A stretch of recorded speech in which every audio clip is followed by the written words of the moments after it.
உலகத்துல பாத்தீங்க அப்படின்னா அமெரிக்க தேசத்துல 1944 முன்பா பாத்தீங்க அப்படின்னு கேட்டீங்கன்னா ஒரு செழிப்பான ஒரு இடம். குறைஞ்ச அளவுல பணம் சம்பாத்தியம் பண்ணாலும் நல்ல வாழ்க்கையை வாழ்ந்து கொண்டிருந்தாங்க. எல்லாமே விலை கம்மியா இருந்தது. காய்கறி எல்லாம் விலை கம்மி, வீட்டு வாடகை கம்மி, எரிபொருள் கம்மி, பழங்கள் விலையெல்லாம் கம்மி, சந்தோஷமா இருந்தாங்க. இதுதானே தேவை அவங்களுக்கு, வாழ்க்கைக்கு ஒரு மனுஷனுக்கு தேவை அதுதான். இவ்விதமாக அமெரிக்கா நல்ல ஒரு பயணத்திலே இருந்தது, நன்றாக இருந்தது. ஆண்டவர்களுடைய ஆசீர்வாதம். காரணம் என்ன அப்படின்னு கேட்டீங்கன்னா, நல்ல ஊழியக்காரர்கள், நல்ல போதனை உள்ளவர்கள் இருந்தார்கள். எலிசாவை போல ஊழியக்காரர்கள் அமெரிக்க தேசத்திலே இருந்தார்கள்.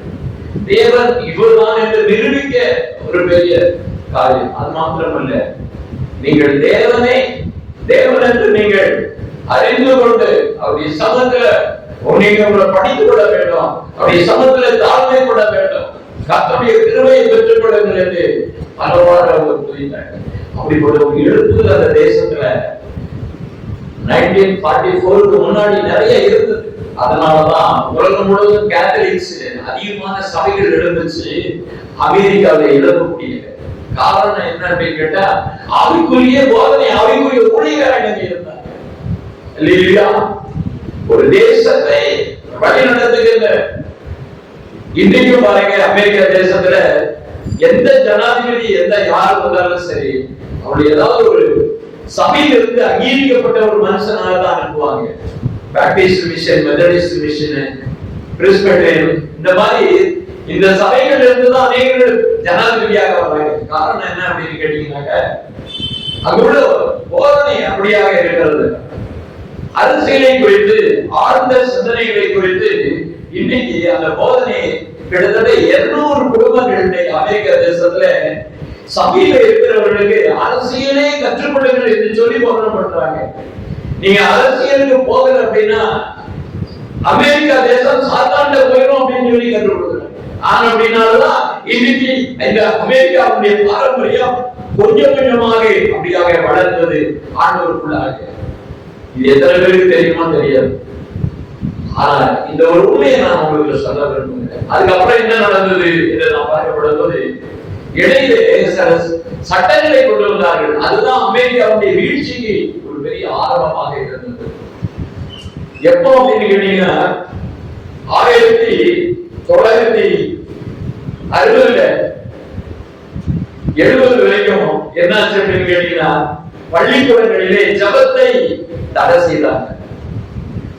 அப்போ அனைத்து இடங்களிலும் ஜபம் பிரதானப்பட்டமா இருந்த இடத்துல என்ன பண்ணாங்க, ஜபத்தை தடை செய்தார்கள், நிறுத்தப்பட்டது. அதுக்கப்புறம் என்ன நடந்ததுன்னா 1973 ஜனவரி மாசம் 22ஆம் தேதி என்ன ஒரு ரூல் கொண்டு வந்தாங்க தெரியுமா உங்களுக்கு? மிக மோசமான ஒரு சட்டத்தை கொண்டு வந்தாங்க. யார் வேணாலும் கர்ப்பத்தை கலைப்பதற்கு அவங்களுக்கு பெர்மிஷன் உண்டு. அது அவங்களுடைய வாழ்க்கையிலே அவர்கள் முடிவெடுக்கலாம். என்று சொல்லி என்ன பண்ணாங்க, ஒரு 14th அமெண்ட்மென்ட் என்ன பண்ணாங்க, கொண்டு வர வேண்டும் என்று சொல்லி எல்லாரும் அதுக்கு ஆதரவாக தீர்ப்பளித்த போது அதை சுப்ரீம் கோர்ட் என்ன பண்ணிச்சு, அங்கேயே அதை ஏற்றுக்கொண்டது. அந்த உரிமையை வழங்கினார்கள். அதன்படியாக என்ன ஆச்சு அப்படின்னா, அங்கே ஸ்டார்ட் ஆச்சு. என்ன அப்படின்னா, விபச்சாரம், வேசித்தனம். அப்புறமா தான் என்ன ஆச்சு அப்படின்னா, ஒருத்தருக்கு ஒரு முன்னாடியே கிடையாது.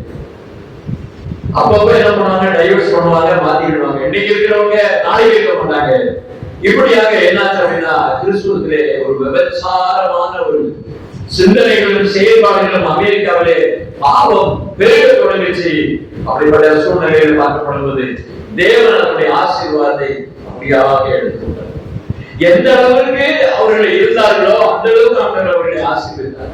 உலகம் முழுவதும் அந்த காலத்துல நாங்கெல்லாம் சின்ன வயசுல பள்ளிக்கூடத்துல படிக்கும் போது எங்களுக்கு பள்ளிக்கூடத்துல பால் கொடுப்பாங்க. கேட்டா அமெரிக்கா கப்பல்ல வந்துருக்குது, உங்களுக்கு எல்லாம் பால் கொடுத்துருக்காங்க, போகும்போது எண்ணெயெல்லாம் உங்க வீட்டுக்கு எடுத்துட்டு போங்க அப்படிம்பாங்க.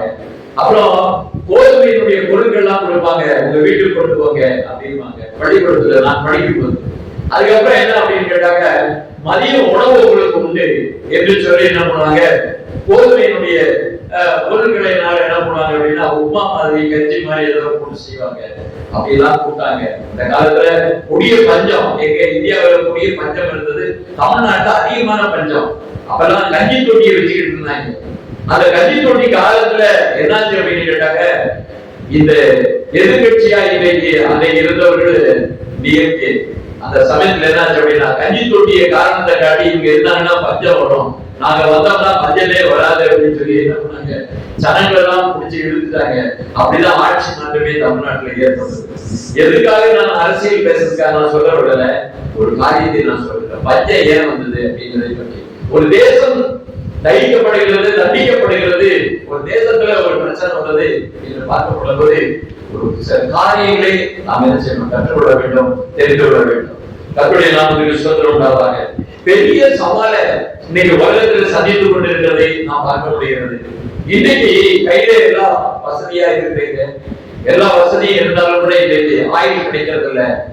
இன்னைக்கு என்னாச்சு அப்படின்னாக்க அங்க தீவுகளிலே இன்னைக்கு இதுவரையும் அடைச்சிட்டு இருந்தாங்க. அதனால நமக்கு எரிபொருள் கிடைப்பது மிக கஷ்டமாக இருக்கிறது.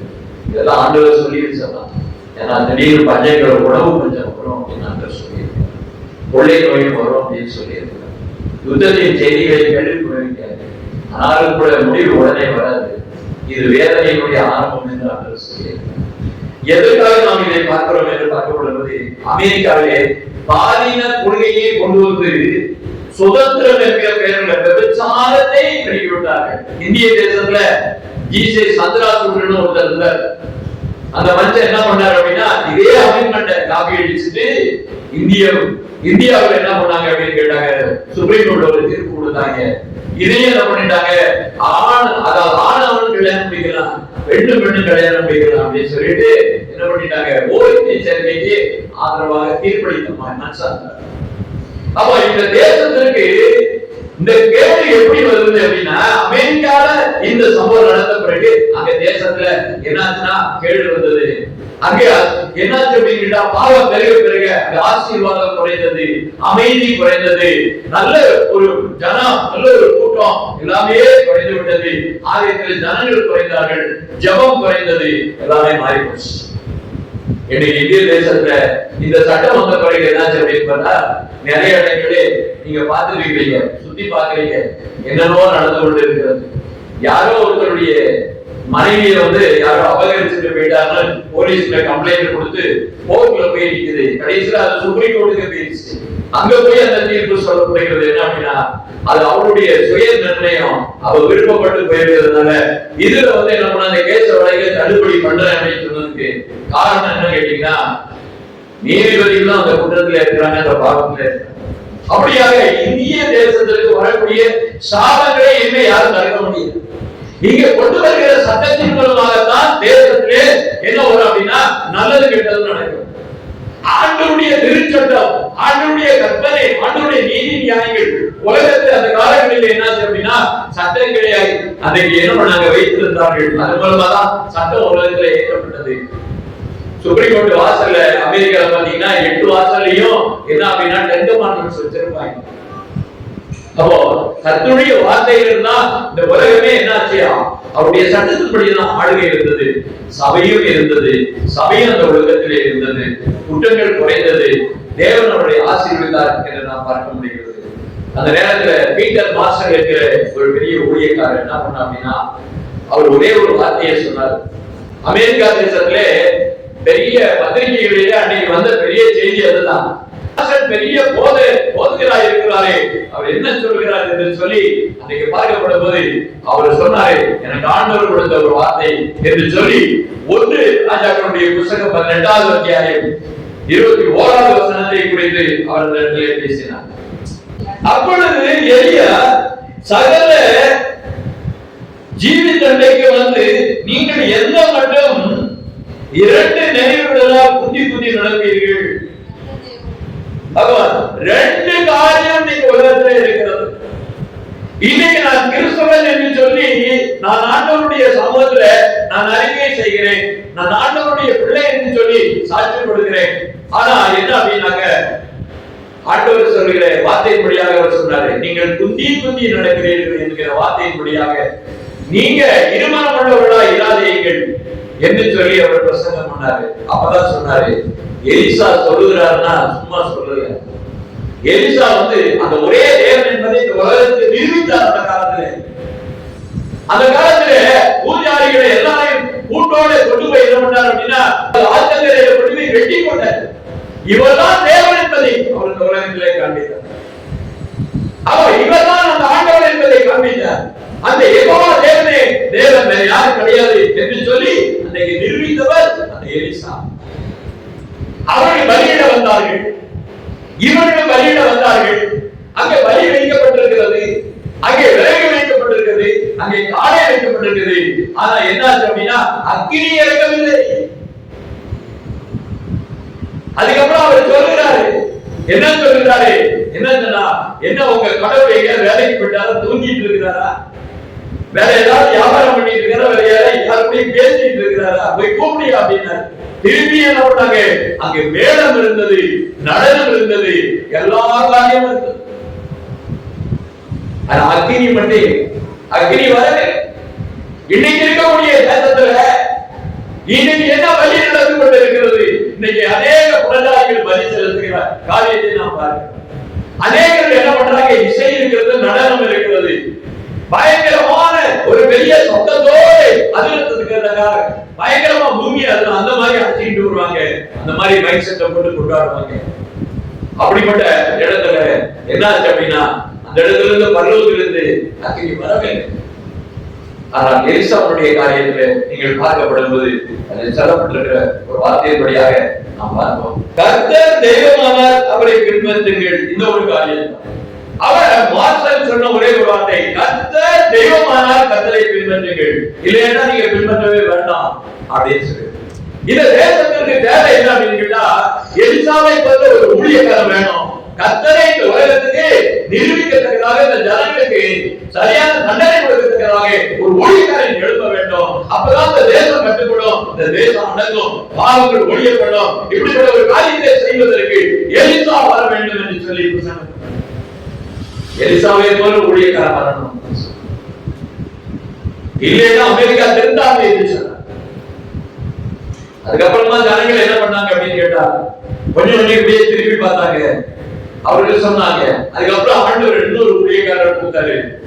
அந்த ஊழியக்காரர் யாரு அப்படின்னு பாத்தீங்கன்னாங்க, அவர் என்ன பண்ணாரு, இதே வார்த்தையை அங்கீகரித்து பிரசன்ட் பண்ணாரு. அவர்தான் டாக்டர் பில்லிகிராம்.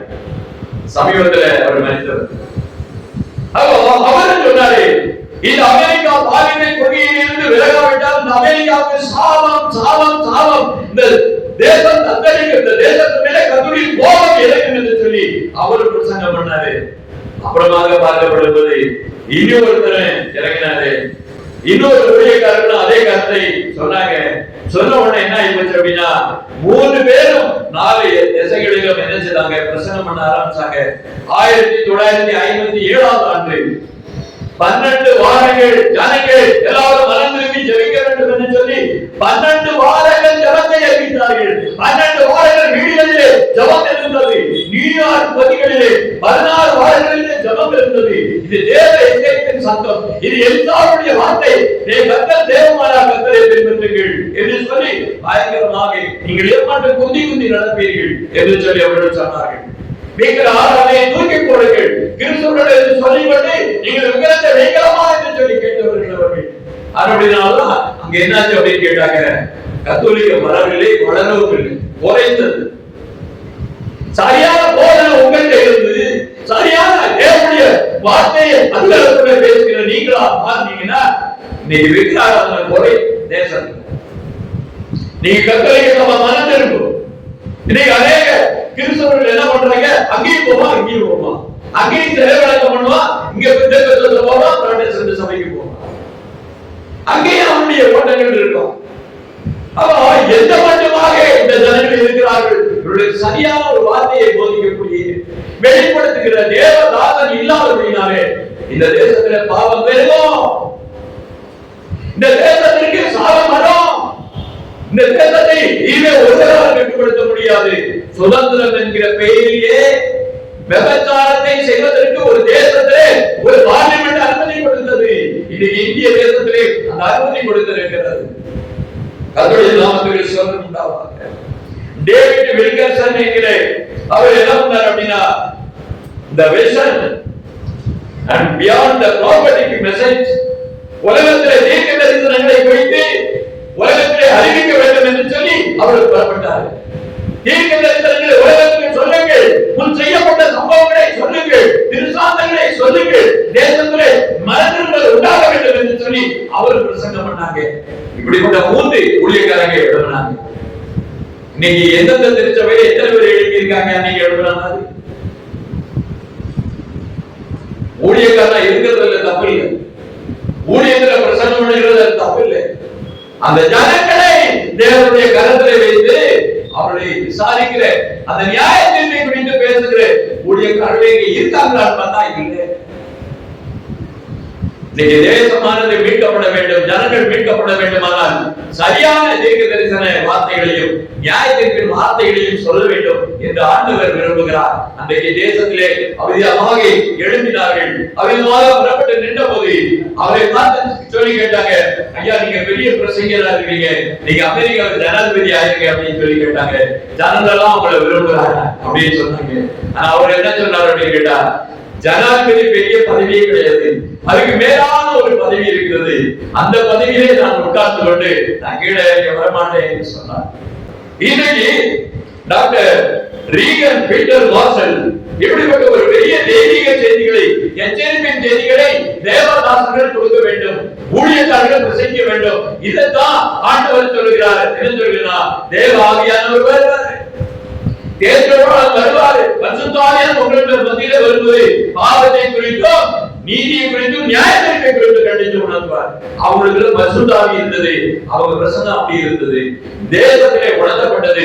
மீண்டுமாக அமெரிக்க தேசத்துல என்ன பண்ணாங்க? பாவரிக்கை செய்வதற்காக ஜனங்கள் கூடி வந்தாங்க. லட்சக்கணக்கில் வந்து வாலிப பிள்ளைகள், தம்பிகள் எல்லாரும் கண்ணீர் விட்டு அமர்ந்தார்கள். தேசத்துல இந்த நடவடிக்கை சரியில்லை, இந்த பார்லிமெண்ட்ல கொண்டு வந்த சட்டம் சரியில்லை, இதனால தேசத்திற்கு ஒரு சாபம் என்று சொல்லி அன்றைக்கு அறிக்கையிட்டார்கள். நாங்கள் என்ன அப்படின்னா கண்டுகொண்டோம், நாங்கள் ஆண்டுடைய வார்த்தையை கண்டுகொண்டோம் என்று சொல்லி அன்றைக்கு அறிக்கையிட்டு நிறைய பேர் என்ன பண்ணாங்க? பாவத்திலிருந்து மனம் திரும்பினார்கள் என்பதாக இன்றைக்கு வரலாறுகளிலே இருக்கிறது.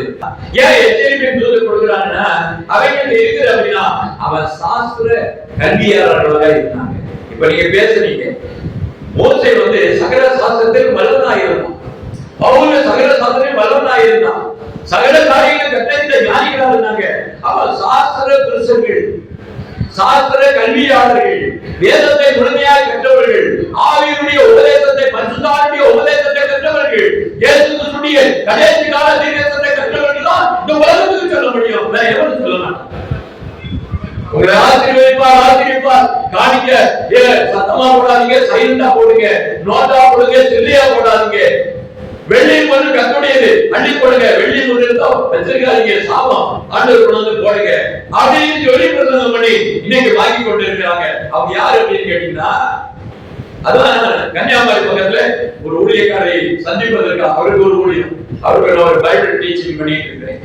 அவ அங்க போயிட்டு இருக்கும்போது அவரை பார்த்து நான் கேட்டேன், ஐயா சென்னையில பெரிய ஊழியர் இருந்த, நீங்க ஏன் அதெல்லாம் விட்டுட்டு எங்க வந்தீங்க அப்படின்னு சொல்லி கேட்டேன். மீண்டும் சென்னைக்கு வாங்க அப்படின்னு. அவ சொன்னாரு, என்ன சொன்னாரு அப்படின்னு கேட்டா, நான் நிறைய ஊழியர் பண்ணேன், யாத்து மாத்திரம் மத்தவங்க வச்சுக்கிட்டாங்க, அதை பத்தி ஒண்ணும் பிரச்சனை இல்லை, அவன் நல்லா நடத்துவாங்கன்னு நம்பிதான் வந்தேன். ஆனா அன்னைக்கு என் காதலை நான் ஒவ்வொரு பார்க்கக்கூடிய செய்தியும் கேட்கிற செய்தியும் நான் என்னுடைய ஆத்துமாக்கள் போன் பண்ணி சொல்றாங்க, மிக வருத்தத்தோட சொல்றாங்க. என்ன சொல்றாங்க தெரியுமா? ஐயா, ஆயிரக்கணக்கில் கோடிக்கணக்கில் இன்னைக்கு ஆலயத்தை கட்டி வச்சிருக்கிறாங்க. எத்தனை ஆயிரம் கோடின்னு உங்களுக்கு தெரியாது. நான் அதை பத்தி பெருசா சொன்னேன், கர்த்தரை ஆராதிப்பதற்கு பெரிய இடம் கிடைச்சிருச்சு அப்படின்னு சொல்லி சொன்னேன். அப்ப அவர் என்ன சொன்னார் அப்படின்னு கேட்டா, ஐயா அதுல எவ்வளவு கண்ணீர் இருக்குன்னு உங்களுக்கு தெரியுமா? எவ்வளவு பேர்த்த அடிச்சு கொடுக்குறாங்கன்னு தெரியுமா? உங்களுக்கு தெரியாதையா, அந்த உண்மை எனக்கு தாயா தெரியும் அப்படின்னு. அப்பதான் நான் யோசிச்சேன், என்ன ஐயா சம்பவம் அப்படின்னு கேட்டப்பதான் இப்ப சொன்னாரு, ஓநாய பாத்திருக்கீங்களா? ஓநாய பத்தி உங்களுக்கு தெரியுமா? ராத்திரி எல்லாம் அழுகும், ராத்திரி எல்லாம் அழுது கொண்டே இருக்கும். அப்புறமா என்ன அப்படின்னு கேட்டீங்கன்னா, ஏன் அழுகுது அப்படின்னு பார்த்தா, ஓநாய் அழுகிறது. ஓநாய் அழுகிற சத்தம் பார்த்தா பரிதாபமா இருக்கு. ஆனா அந்த ஓநாய்கிட்ட எவனா சிக்கினான்னா என்ன அப்படின்னா, சதம் மட்டும் போகாது, உடம்புல உள்ள ஒவ்வொரு அவயவமும் மட்டும் போகாது, எலும்பு ஒண்ணு கூட இருக்காதுங்க. காலையில பாத்தீங்கன்னா ஒரு எலும்பு கூட இருக்காது, அவ்வளவு எலும்பையும் தின்னுடும். உலகத்துல இருக்கிற கொடிய மிருகம், உலகத்துல இருக்கிற மோசமான ஒரு பிராணி என்று பார்த்தா அது ஓநாய் தான். ஓநாய்க்கு என்ன பெரிய ஆசை இருக்கும், பேராசை. ஏன் அப்படின்னா தான் திங்கிற உணவை இன்னொன்னு சாப்பிட கூடாது, இன்னொன்னு மிச்சம் வைக்க கூடாது, தானே எல்லாம் சாப்பிடணும். எவ்வளவு பெரிய பேராசை! அது மாதிரி இந்த ஊழியக்காரங்க கொஞ்சம் காணிக்க கொடுத்தா, கொஞ்சம் தசமம் கொடுத்தா, ஒரு ஆண்டவர் சொல்படி நம்ம கொடுத்தா அதெல்லாம் பத்தாது. கர்த்தருக்கு நீ அள்ளி கொடு, இல்லைன்னா உனக்கு சாபம் வரும். கடைசி கால ஊழியம் ஆண்டவர் சொல்லி இருக்கிறாரு, அள்ளி கொடுங்க, எல்லாரையும் அடிச்சு பிடிங்கி. ஊழியக்காரன் ஆண்டவர் ஒப்பிட்டு சொல்லுகிறாரு, இவர்கள் ஓநாய்கள் என்று ஆண்டவருடைய தீர்க்க தரிசனம் அன்றைக்கே சொல்லி இருக்கிறதை நாம் பார்க்க முடிகிறது. செபனியா 3வது அத்தியாயம் 3வது அதற்குள்ளே இருக்கிறது அதன் அதிபதிகள், கெர்ச்சிக்கிற சிங்கங்கள், அது நியாயாதிபதிகள், சாயங்காலத்தில் புறப்படுகிறதுமான விடிய காலம் மட்டும் ஒரு எலும்பையும் மீதியாக வைக்காத ஓநாய்கள். அப்பா வார்த்தை நான் சொல்லல, நான் ஏன் சொல்றேன்? யாரையும் நான் எனக்கு பகை கிடையாது, யாரையும் நான் வெறுக்கவில்லை. ஆண்டுடைய திருவசனம் தீர்க்க தரிசனம் சொல்கிறது. இன்னைக்கு நிறைய திருச்சபைகள் எல்லாம் எதுக்கு அப்படின்னா அடிச்சு புடுங்குற வேலை தான் பண்றாங்க. பெரிய ஆலயம் கட்டிட்டேன், பெரிய ஊழியத்தை பண்ணிட்டேன் அப்படின்னு சொல்லுவாங்க. ஆனா என்ன ஊழியம் நடந்திருக்குன்னா பேராசையினுடைய ஊழியம். பணத்தை எல்லாம் வாரி குடுக்கி என்ன பண்ணி இருக்கிற எலும்ப மிச்சம் வைக்காத ஓநாய்கள் என்று ஆண்டவர் சொல்கிறார். அதனுடைய அதிகாரி. இன்னும் அதுல உள்ள நிறைய ஊழியர்கள், பெரிய ஊழியர்கள், அவர்களும் சும்மா கிடையாது. அவர்கள் கட்சிக்கிற சிங்கத்தை போல போவாங்க. அவங்க கூட எலும்ப விட்டுட்டு போயிடுவாங்க, இவங்க எலும்ப விட மாட்டாங்க. வேதனையான ஒரு சம்பவங்களை அந்த தேசத்துல பார்க்கிறோம். கர்த்தருடைய சமூகத்துல சவாலான சில வசனங்கள் இருக்கிறது. ஆண்டவர் சொல்கிற ஒரு வார்த்தை என்ன அப்படின்னா, எலிசா சொன்னது போல, ஆண்டவர் தெய்வமானால் ஆண்டவரை பின்பற்றுங்கள், பாகல் தெய்வமானால் பாகலை பின்பற்றுங்கள். இதோட இந்த வசனம் என்ன ஆச்சு அப்படின்னா, அமெரிக்கா தேசத்திலே அந்த அக்னி இறங்கியது என்று அங்கே சொல்லுகிறார்கள். அதுதான் அக்னி பிரசங்கம் என்று சொல்லுகிறார்கள். ஆண்டுடைய ஆவியானுடைய பிரசங்கம் என்று சொல்லுகிறார்கள். அன்றைக்கு தான் அமெரிக்கா தேசத்துல முதல்ல அபிஷேகங்கள் இறங்கிச்சு. அபிஷேகம் பெற்றுக்கொண்டே என்று சொல்லி கையை தூக்கி அக்னி அபிஷேகம் உண்மையில இருந்தது. ஆண்டவர் என்னை தொட்டார் என்று சொல்லி அதுக்கப்புறம் தான் நிறைய பேர் ஊழியத்துக்கு வந்தாங்க. நிறைய பேர் இசைக்கருவிகள் எடுத்து இசைகளை வாத்து பாடல்களை பாடினாங்க. தேவ நாமம் மகிமைப்பட்டது. அமெரிக்கால இருந்து பிரசங்கமார்கள் இந்தியா உலகம் முழுவதும் வர ஆரம்பிச்சதுக்கு காரணம் அந்த காலத்துல அந்த சம்பவம் தான். ஆண்டுடைய ஊழியக்காரர்கள் 3 பேருடைய பிரசங்கத்தின் மத்தியிலே அமெரிக்கா தேசம் அந்த காலங்களிலே கொஞ்சம் திரும்பப்பட்டது என்பதை நாம் பார்க்கிறோம். பால், பழம், காய்கறி, எரிபொருள், வீட்டு செலவு எல்லாமே இன்னைக்கு குறையல, இன்னைக்கு கூடி இருக்கிறது. அதுக்காக குறைஞ்சிடும் நான் சொல்லல. ஆனாலும் கூட இந்த இடத்துல நாம் பார்க்கப்படுவது பாருங்க, ஏன் எலிசா என்கிற பெயரை அவர்கள் பயன்படுத்துகிறார்கள் பார்க்கப்படுவது. எல் ஷயா என்ற வார்த்தை, எல் என்றால் ஆண்டவர் என்றார், ஷயா என்றால் ரட்சகர் என்றார். அப்போ எலிசா என்றால் தேவனே நமது ரட்சிப்பு என்கிற பெயர் தான் எலிசா என்கிற பெயர். அதனால்தான் அந்த பெயரை எடுத்து அவர்கள் பிரசங்கித்தார்கள். ஏன் அப்படின்னு கேட்டா, அவர் தான் தன்னுடைய வார்த்தையினாலே ஆண்டுடைய சமூகத்திலே ஜெபம் பண்ணி அக்னி இறக்கினவர் அவரு. அப்போ அங்க பலி வைக்கப்பட்டிருக்கிறது, காடை வைக்கப்பட்டிருக்கிறது. ஜனங்கள் எல்லாரும் அங்கே ஆர்ப்பரிக்கிறார்கள். எல்லா கூட்டத்தின் மத்தியிலும் கர்த்தர் என்ன பண்ணாரா, வானத்திலிருந்து அக்னியை இறக்கினார். ஒரு ஊழியக்காரனுடைய பிரசங்கத்திலே தேவனுடைய அக்னி அபிஷேகம் இறங்காவிட்டால் யாரும் மனம் திரும்ப மாட்டாங்க, யாரும் ஆண்டவருடைய சமூகத்தில் வர மாட்டாங்க. அக்னிமயமான பிரமாணத்தை ஆண்டவர் தந்திருக்கிறார். அக்னிமயமான பிரமாணத்தை கையில வைத்திருக்கிறோம். தேவனுடைய கற்பனை அக்னி பிரமாணம் என்று சொல்லப்பட்டிருக்கிறது. அக்னி நடுவில் இருந்து கர்த்தருடைய கரம் எழுதி கொடுத்தது. அப்படிப்பட்ட அக்னி பிரமாணம் வந்து கொடுத்த அந்த திருச்சபையிலே ஏன் அந்த அக்னி கிரியை செய்யல? அதுதான் நீங்க கேள்வி. ஏன் அந்த அக்னி பிரமாணத்தை வைத்துக் கொண்டிருக்கிற திருச்சபைகள் ஆவிக்குரிய ஊழியத்தை பலமாக செய்யவில்லை? எதை நம்ம கொடுக்கல, எதை நம்ம செய்யல? அது வானத்திலிருந்து இறங்கி வந்தாதான் அவருடைய பரிசுத்தத்துக்குள்ள நம்ம கடந்து போக முடியும். பரிசுத்தமா இருக்கிற கர்த்தர் தாமே நாம பரிசுத்தம் பண்ணணும். ஐயா சொன்ன வார்த்தையின்படியாக சொல்ற இடைப்பட்ட நேரங்களிலே வார்த்தையை அவர் பகிர்ந்து விடுங்க. அவரை அறிய அறிய அவர் நமக்குள்ள வர வரதான் நமக்குள்ள அந்த தாழ்மை வரும், கீழ்ப்படிதல் வரும். இதுதான் உண்மை.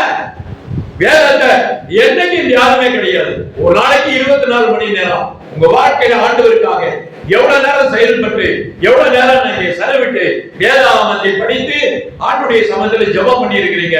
அப்ப உங்களுடைய வாழ்க்கையில 24 மணி நேரம்னா 2 மணி நேரம் 2.5 மணி நேரம் 2:40 நிமிஷம் என்ன செய்யணும் உங்க வாழ்க்கையில அனுதனமா இது கணக்கு கொடுக்கணும். இரவு பகலும் தியானமா இருக்கிற மனுஷன் பாக்கியவான். அதுதான் இல்லையே. நான் தசமாவும் கொடுக்கிறேன், காணிக்க கொடுக்கிறேன், அது நீங்க கொடுக்குறீங்க, அதுக்கு தகுந்தாப்புல அதை வாங்கிட்டு போயிருக்கீங்க. பணத்தை கொடுத்து பணத்தை வாங்கிட்டு போறீங்க. அந்த இதுல ஒண்ணு ஆண்டவர் குறைக்க மாட்டார். தேவனுடைய சமூகத்துல அந்த கிருபி அந்த பாக்கியத்தையும் பலருடைய சுதந்திரத்தையும் பெற முடியுமானா அது கஷ்டம். தேவனுடைய அக்கினி உங்களுடைய இறங்கி உங்களை பரிசுத்தப்படுத்த வேண்டும். அன்னைக்கு இருக்கக்கூடிய அந்த நியாயசாஸ்திரிகள் பரிசேயர்கள் எல்லாமே வேதத்திலே அழகாக கற்றுக்கொண்ட ஞானிகள். உபவாசத்திலே கரெக்டாக இருந்தாங்க, ஜெபாராதனையில கரெக்டா இருந்தாங்க, காணிக்கை தசமானத்திலே கரெக்டா இருந்தாங்க, எல்லாவற்றிலும் கரெக்டா இருந்தாங்க. ஆனாலும் கூட ஆண்டவருடைய சமூகத்திலே ஜெபிக்கும் போது நான் இவனை போல இல்லையே, நான் ஒழுங்காக இருக்கிறேனே என்று சொன்னபோது ஆண்டவர் அதைத்தான் பார்த்தார். தாழ்மை உள்ளவருக்கு கர்த்தர் கிருபை கொடுத்தார். அந்த அப்பாவியா இருக்கக்கூடிய அந்த ஏழையா இருக்கக்கூடிய அந்த பார்க்கப்படும் போது அந்த பரிதாபத்திற்குரிய ஒரு மனிதன் நெஞ்சிலே மார்பிலை அடித்து அவன் கதறினாங்க பார்க்கிறோம். அப்ப எப்ப அப்படின்னா ஆண்டவருடைய சமூகத்திலே வந்து எப்ப அந்த உணர்தல், எப்ப அந்த பாவரிக்கை வருகிறதோ, எப்ப அவனுடைய அந்த பாவரிக்கை வந்து தன்னை ஆண்டவருடைய சமூகத்திலே தன்னை ஒப்புக் கொடுக்கிறானோ கர்த்தர் அவருடைய இருதயத்தை என்ன பண்றாரு, சுத்தப்படுத்துகிறார். அவரை உறுதியுள்ளவனாக தகுதியுள்ளவனாக கர்த்தர் மாற்றுகிறார் என்பதுதான் நாம் பார்க்கிறோம். இதே எலிசாவுடைய வாழ்க்கையிலே நாம் பார்க்கப்படுவது எலியாக கடந்து போகிறார். ஆண்டவர் எனக்கு அடுத்து யார் என்று சொல்லி அவரு எலியா ஜெபம் பண்ணிக்கொண்டே இருக்கிற நேரத்துல ஆண்டவர் சொன்னார், சாப்பாத்தின் குமாரன் அங்கே இருக்கிறான், நீ புறப்பட்டு போ அப்படின்னு சொன்னார். அங்க புறப்படும் போது இவர் ஒண்ணு அப்படியே போகல, ஆண்டவருடைய வார்த்தையை கேட்டுதான் போறாரு. அங்க போய் கொண்டிருக்கும் போது 12 ஏர் மாடுகள் ஓடிக்கொண்டிருக்கிறது. மிகப்பெரிய லேண்ட்லார்டு, அவன் மிகப்பெரிய பணக்காரன், நில சுவாந்தார்கள் நிறைய இருக்கிறது, நிறைய ஆசைவாசி இருக்கிறது. அப்படிப்பட்ட எலிசா அவரோட கூட 12 ஏர் மாடுகள் ஓடிக்கொண்டிருக்கிறது, உழவு நடந்து கொண்டே இருக்கிறது, பெரிய விவசாயம் நடந்து கொண்டிருக்கிறது. ஆனால் அந்த இடத்திலே வந்த போது ஒரே ஒரு காரியம், எலியா வந்த போது அப்படி வஸ்திரத்தை எடுத்து அவன் தோள்ல போட்டாரு, முடிஞ்சிருக்கிறது. அப்படி வஸ்திரத்தை அவன் தோளிலே போட்ட போது உடனே அவன் என்ன பண்ணான் அப்படின்னு கேட்டாங்க, ஒரு காரியத்தை கேட்டான். அப்படின்னா என் தாய் தகப்பனுக்கு நான் சொல்லிட்டு வரணும் கடைசி. அதுக்கப்புறமாக இன்னொரு வார்த்தையை சொன்னான், இந்த ஏழு மாடுகள் எல்லாம் நான் என்ன பண்றேன், எல்லாத்தையும் உடைச்சிடுறேன், இந்த மாடுகள் எல்லாம் நான் சமையல் பண்ணிடுறேன். எல்லா ஆட்களையும் கூப்பிட்டான், எல்லா ஊர்ஜனத்தையும் கூப்பிட்டான். ஆண்டவர் என்னை தெரிந்திருக்கிறார், என்னை ஊழியத்துக்கு அழைத்திருக்கிறார் என்று சொல்லி அந்த சந்தோஷத்துடைய நிறைவாக பெரிய ஒரு பண்டிகை போல அவன் நடத்தி எல்லாருக்கும் சாப்பாடு வச்சான். ஏன் அப்படின்னு கேட்டா திருப்பி அவனுக்கு அவன் இடத்தினுடைய நிலத்தினுடைய ஞாபகம் வரக்கூடாது, அவனுடைய ஊருடைய சிந்தை வரக்கூடாது, அந்த பூமியில உழுத ஞாபகம் வரக்கூடாது, ஆடு மாடு ஞாபகம் வரக்கூடாது, அந்த செய்த தொழில் ஞாபகம் வரக்கூடாது, பின்னிட்டு பார்த்து விடக்கூடாது, அங்க வரக்கூடாது என்பதற்காகத்தான் ஆடு மாடு எல்லாம் என்ன பண்ணா, பிரியாணி பண்ணி சாப்பாடு பண்ணி எல்லாருக்கும் கொடுத்தான். கர்த்தருடைய நாமத்துக்கு ஸ்தோத்திரம். அந்த வசனத்தை போட்ட போது எலிசா உடனே சொன்னார், அவருடைய வஸ்திரம் உமக்கு இருக்கிற அபிஷேகத்துல எனக்கு 2 மடங்கு வேணும்.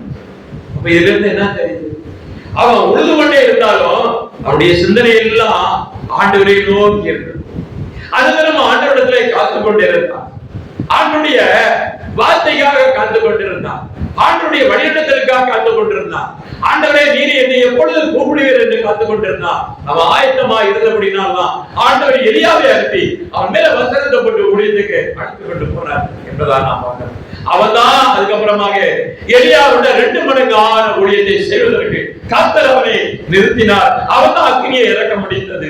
எவன் ஆயத்தமா இருக்கிற ஊழியக்காரனோ, எவன் ஆண்டவர் ஊழியத்தை காத்திருக்கிறானோ, அவன் சொல்லுகிறபடி ஆண்டவர் வானத்திலிருந்து அக்கினி அபிஷேகத்தை இறக்கிற தேவன் அவனாய் இருக்கிறான்.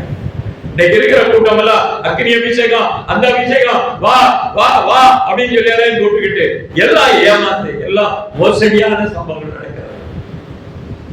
இங்க ஒரு பாஷை பேசுவான், வீட்டுல வரணும்னா ஒரு அந்நிய பாஷை பேசுவான். அதெல்லாம் நான் சொல்லக்கூடாது.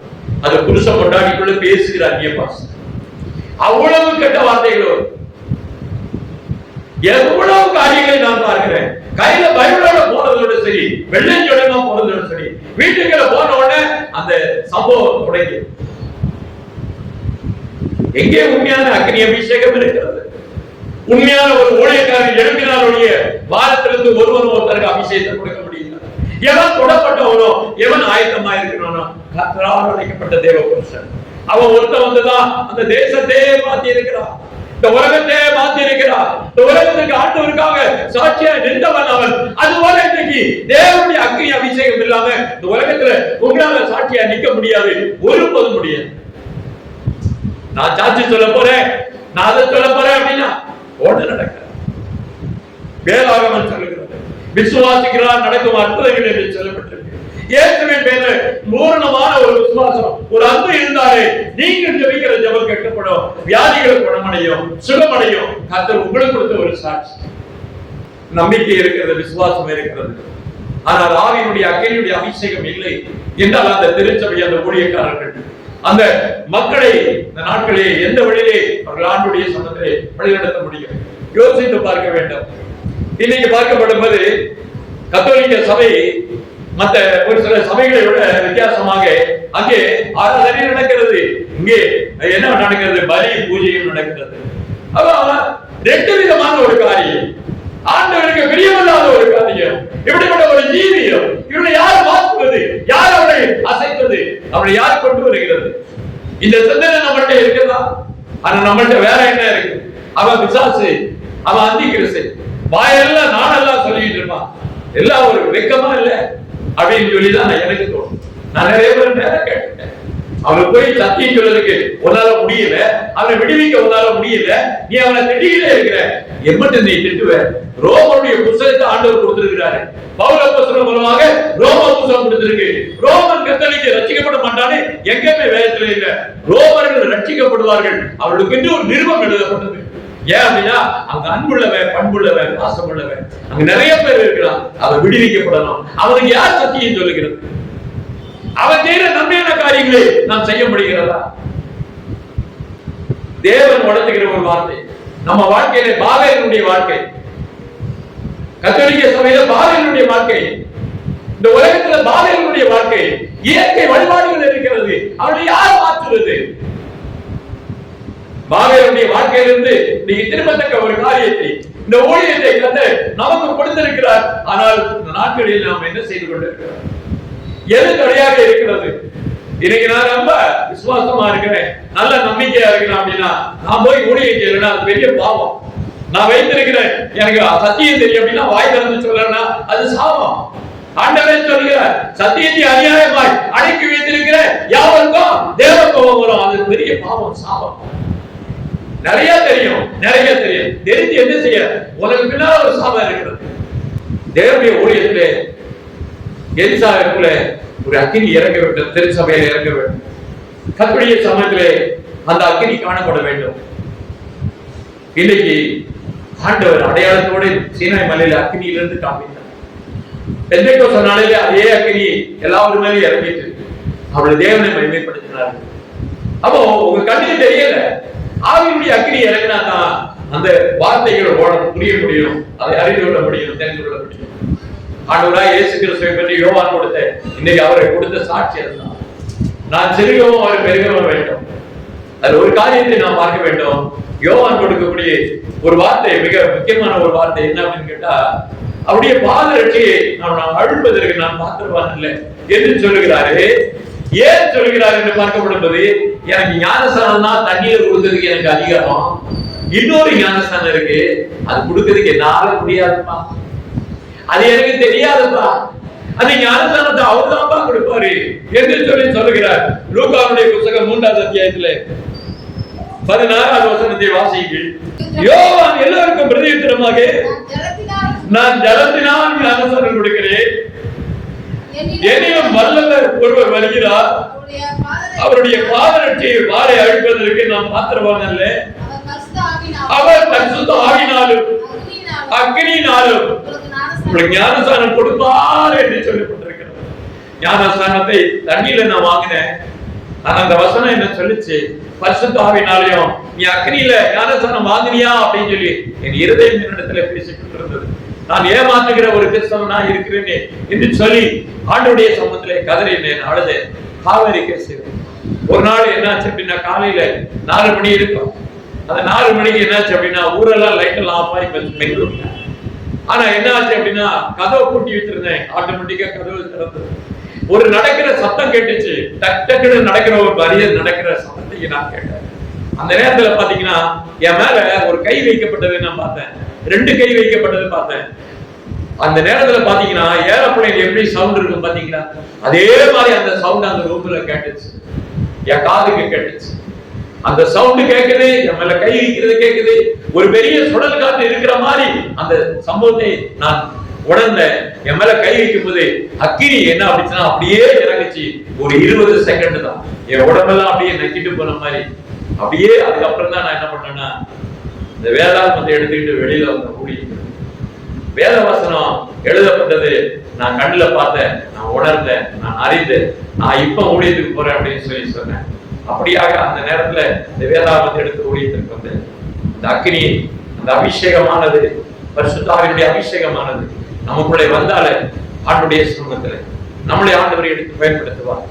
உங்களை எல்லாம் கொண்டு பெரிய ஊழியங்களை வச்சிருக்கிறாரு. உங்களை கொண்டு 100,000 பேரை ரட்சிக்கப்படுவதற்கு தேவனுக்கு சித்தம் உண்டு. ஆனா அதுக்கு நம்ம ஆயத்தமா இருக்கிறோமா? எலிசா அந்த ஆயத்தத்திலே இருந்தார், கர்த்தர் அவரை அழைத்தார். 2 மடங்கு எலியாவை காட்டிலும் கர்த்தர் அவரை உயர்த்தினார். அதுபோல இந்த நாட்களில் ஆயத்தமா இருக்கிற தேவனுடைய பிள்ளைகளே, உங்களை 2 பாக இரட்டிப்படாக ஆண்டவர் உங்களை ஆசீர்வதிக்க திட்டமிடுகிறார். கர்த்தர் உங்களை ஆசீர்வதிப்பாராக. இந்த ஊழியத்தில் கடந்து வந்த உங்களை யாவரையும் கர்த்தர் இந்த வசனத்தை கேட்ட யாவரையும் நிச்சயமாக தேவன் தன்னுடைய வசனத்தின் கொண்டு தீர்மானமாய் திட்டமாய் அவர் நிறைவேற்றுவார். அவர் உறுதி உள்ளவராக இருக்கிறார். அந்த வார்த்தை உங்களுக்கு நிறைவாக இருப்பதாக. ஆண்டவர் விசுவாசத்தை தொடக்கிறவரும் முடிக்கிறவரும் ஓட வைக்கிறவரும் அவர்தான். ரட்சிக்கிற கரம் அவருடைய கரம். அப்படின்னாலே அவருடைய நாமத்திலே கரத்தில் நாம் ஒப்பு கொடுத்து ஜெபிப்போம். யாவரும் எழுதுவோம் கர்த்தருடைய நாமத்தில்.